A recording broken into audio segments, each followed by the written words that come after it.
buat kamu yang belum nonton atau dengerin Mina curhat di part 1 dan 2, langkah baiknya untuk mendengarkan terlebih dahulu ya, biar nyambung gitu dengerinnya. Oke, yuk kita lanjut ya guys. Jadi kan gue tuh udah urut sebanyak 3 kali nih selama sakit kakinya. Tapi subhanallah belum bisa jalan aja kan. Bahkan kaki gue tuh jadi lurus aja gitu. Maksudnya jadi malah gak bisa nekuk sama sekali. Gue juga makin gelisah dong lihat kondisi sendiri kayak gini. Sekali suka sedih gitu kalau ingat lagi sakit kayak gini. Tapi berusaha untuk terus husnuzon kan sama Allah. Doa dan dukungan keluarga, orang-orang terdekat, dan semangat dari mereka buat gue tuh tak henti-henti.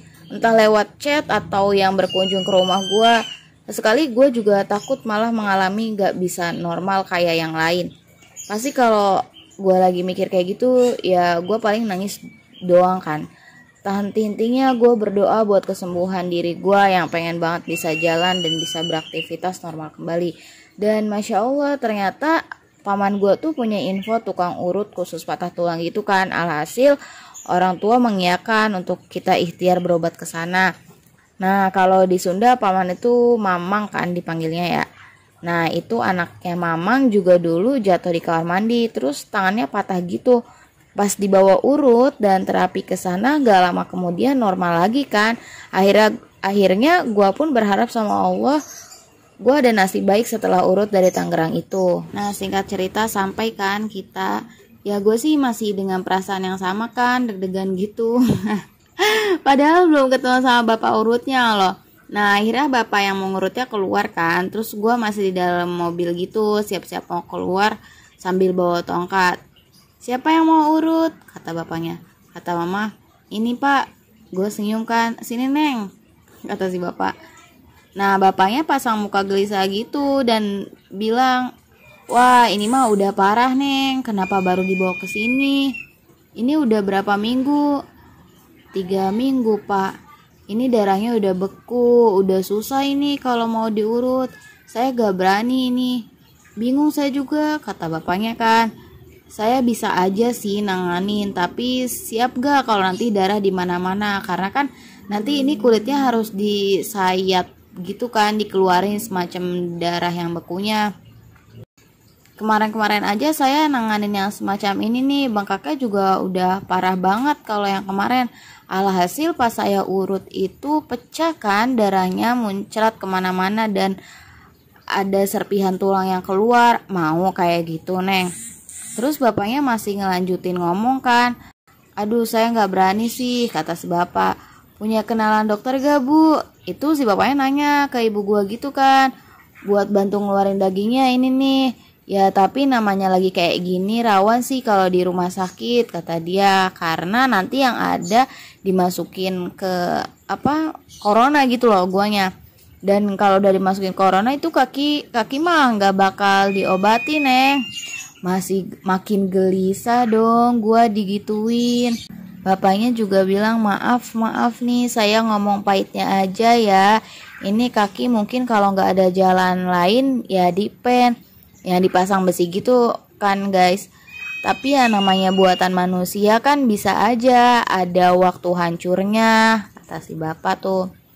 Di situ gue juga udah nahan air mata sih yang bentar lagi keluar gitu, tapi ya apa sih gue malu gitu kan. Nah terus bapaknya masuk dulu kan ke rumahnya, ternyata ambil air gitu. Terus pas bapaknya masuk aing kejer dong mewek. Nangis cuy gue digituin. Nah mama udah nahan nangis juga sih, itu soalnya dari suaranya juga udah beda. Terus mama juga bilang enggak Mia enggak bakal, itu mah bapaknya cuma bercandain doang. Emang kayak gitu orangnya. Pas anak mama tangannya patah juga sama, ditakut-takuti juga, kata mama.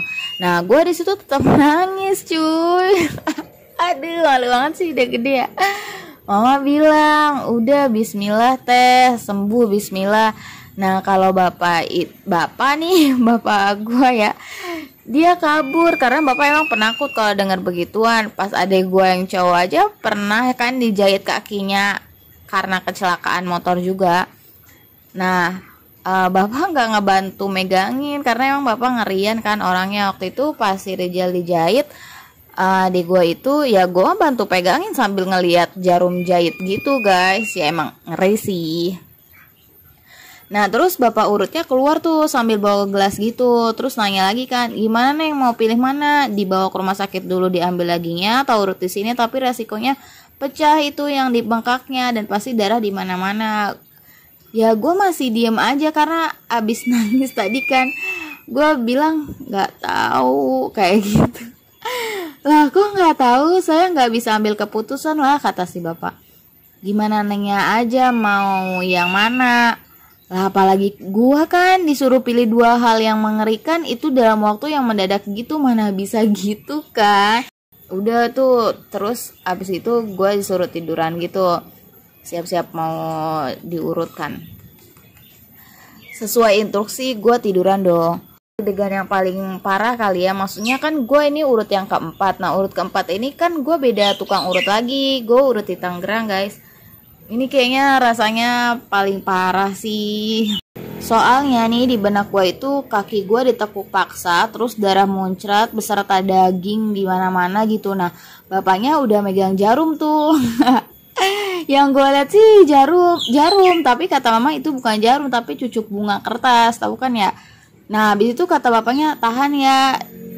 Dek, pegangin sini. Kakaknya duduk di sebelahnya, kata si bapak itu ke adik gua tutup muka pakai bantal kan, terus bapaknya siap nusuk lutut gua ya bengkak kan. Oke tuh dimasukin, wah darahnya banyak banget, kata dia. Lihat nih Neng, taunya cuma setetes. Dia tanya sakit gak pas ditusuk, kata gua enggak. Gitu. Iya ini belum seberapa, kata dia. Nah habis itu bapaknya minum air dan semburin ke lutut gua. Itu pastinya air yang udah dia doain lah ya. Habis itu siap-siap perurutan dimulai. Selesai disembur tuh kaki gue ibarat baju yang lagi diperes gitu. Jadi diputer gitu loh teman-teman. Nah semacam masukin tulang yang patah gitu loh. Sakit cuy, tapi nggak sakit banget, nggak kayak pas diurut pertama dan kedua sakitnya. Ternyata ekspektasi gue nggak sesuai. Nah alhamdulillah banget nggak sakit gitu loh, maksudnya ya biasa aja.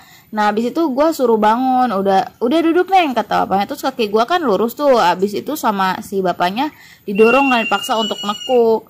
Wah itu yang sakit banget sumpah, karena kan kaki gue itu bisanya lurus doang kan sebelumnya, kaku lah, itu dipaksa buat nekuk. Tadinya bisa gini nggak Neng? Enggak pak, sambil suara bekas isak tangis. Enggak pak. Suara bekas isak tangis itu gue gimana sih, Masya Allah banget. Gue lihat kakek gue bisa nekuk itu, ya Allah makasih banget, gue seneng ya Allah, kata gue gitu kan ya. Coba berdiri, gue ikutin instruksi kan, berdirilah gue dengan rasa penuh keraguan, intinya deg-degan lah karena takut jatuh. Ya soalnya sama ini bisa berdiri karena dibantu tongkat kan. Ya Allah, sorry ya guys, itu suara burung di rumah gue berisik banget dah. Pas gitu gue berdiri tuh, tadinya bisa berdiri nggak bisa pak, kata gue. Ayo coba jalan pelan-pelan. Nah gue coba dong, ya Allah Masya Allah bisa, tapi emang masih terbata-bata, gimana sih, masih sedikit-sedikit gitu. Jangan ragu, jalan kayak biasa, jangan ditahan pakai kaki kiri, jalan biasa, kata dia.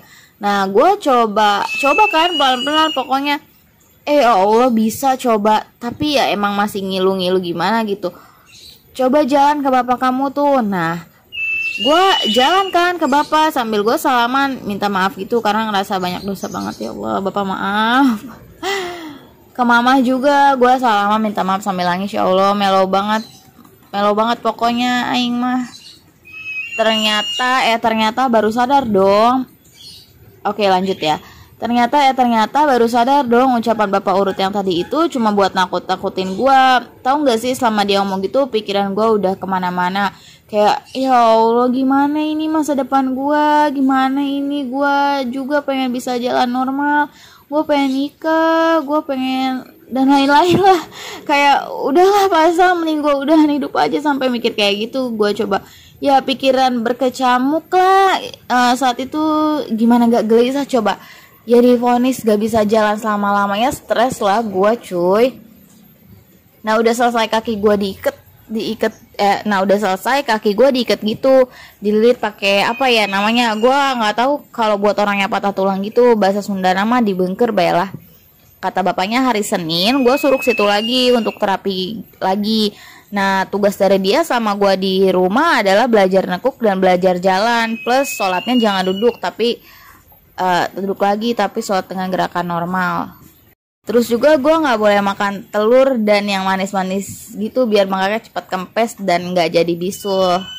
Masya Allah, rasanya senang banget deh pas mau pulang karena bayangan yang awal itu nggak jadi gitu loh. Makasih banget Bapak Urut, pokoknya Bapak sehat selalu ya. Keluarga apa juga semoga Allah kasih sehat terus, lancar rezekinya, dan dipermudah segala urusannya ya Pak, amin. Masya Allah banget, Allah maha baik deh ya Allah sama semua hambanya. Singkat cerita, gue pulang ke Rangkas Bitung kan, dan sampai rumah jam setengah 12. Besok tugas gue adalah belajar jalan, belajar nekuk, dan jangan makan telur dan yang manis-manis. Terima kasih ya semua keluarga dan teman-teman yang sudah mendoakan. Semoga setelah pulang terapi lagi aku udah bisa lari ya Allah. Amin, amin, amin. See you di part 4.